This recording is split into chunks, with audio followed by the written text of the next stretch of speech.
once again, Noble, and for the team here, thanks for asking me to share a few thoughts with you. And it's great to see a couple of classmates up on the net there. I saw Eric, Nate, and Noble. Always appreciate you. I've had great respect for you since we first met many years ago, and I appreciate the fact you reached out to me to share with the group here. So I heard a little bit of the conversation here leading up, about vision and how you communicate your vision and that sort of thing. Let me just, I know I've got about 5 minutes or so, but very quickly, just as Noble said, I've been a Army aviator my whole career, and as a colonel now, leading for my brigade command, leading the garrison at Fort Hood since July. And one thing that hit me right off the bat, and I'll just jump to it since I had just a short amount of time. And pardon me, I'm traveling, but I wanted to stop and spend a few minutes with you. But I go from leading an all-military organization to an organization that has around 10,000 people in it, mainly right around 98% civilian. So how do you take a look at the culture of the organization that you are leading, whether it be military, whether it be civilian, such as my case? That was important to me, to conduct a good assessment right when I walked in the door. As with all leaders, you should be assessing initially. But with that many civilians, it just takes some different leadership styles that I had to make sure that I took into account.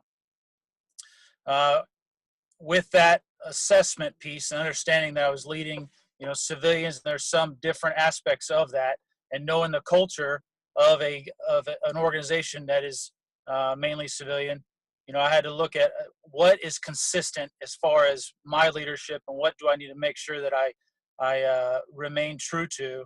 And I'll tell you, it's so important as a leader, in my opinion here, as I share some thoughts with you, is as a leader, as you communicate your vision, I think it's okay to be a broken record on what is important to you. So throughout a myriad of meetings that I have, I think it's important for me to reiterate, to be that broken record on what's important. And that is talking about a set of values, ethics, that you set as your foundation, that you reiterate, and you make sure people understand that it's important to you. And in the Army, we've got 7 values. And I know many of you in the audience, I heard from you what you're transitioning from, what you currently do. But of the Army values, I can tell you that we talk about honor, we talk about integrity, we talk about personal courage, loyalty, respect. All that goes into maintaining good relationships that are based on trust. And there is no undercutting how important relationships are, and no matter what you do, you intend to accomplish your mission, no matter what it is. And so having that set of values, those key values as your foundation, I think can't be said enough how important it is.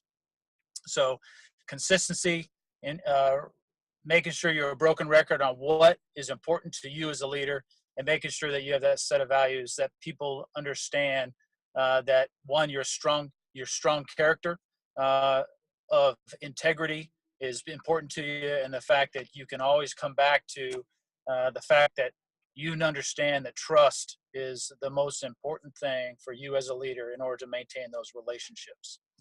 So I'll tell you, it's been quite a ride in the last 5 months, jumping into a garrison command with like I said, roughly around 10,000 employees, working inside the base and outside the base, and developing the relationships so that we can accomplish everything we want to on the installation.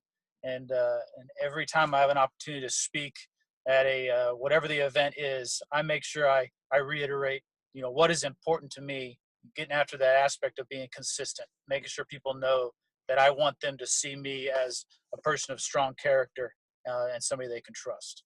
So with that, I think I'll turn it over to questions or over to Noble. Thank you all for having me.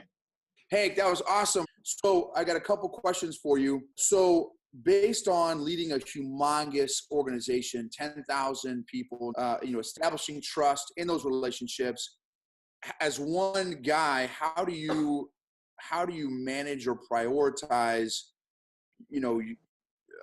trying to, I guess, influence an organization of 10,000 people? It's difficult because everybody's on a schedule, and everybody's very in disparate locations throughout the day. So one, you have to trust your subordinate leaders to give them autonomy. So give them what your priorities are, reiterate your priorities, and establishing a consistent way in which you communicate with them. So I like how you highlighted, get away from just email, get out and visit them in their area of operation, their AO, in their office, get out and about, make sure you reiterate priorities, make sure you communicate not just with, I think it's important that, you communicate typically with the senior leaders, but it's important for you to share communication down to the lowest level so that they can see straight from you what is important, not bypassing and the trusted leadership, but making sure that the subordinate leadership in your organization realizes it's important for every level in your organization to hear directly from you, so that they know that there's no level of bureaucracy that's filtering any of the conversation or direction for your organization. So I'd say that's the best way for me to make sure everybody understands is I try to communicate to the lowest level, and I do that through various meetings, but also standing and town halls are a great one. I've done several of those. When I go to, say, the public works, the director of public works, we maintain 6,000 facilities, just workspace, as well as 5,000 family homes. It's important for me to stand in front of each of the subordinate sections and tell them what is important for us to accomplish our mission. It's important for me to share with them as the organization's leader why it's important. And, the conversation of not just what we do, but what we're for. I like that conversation too, because that makes people think about why it's important for them to inculcate, the leadership values that you're espousing.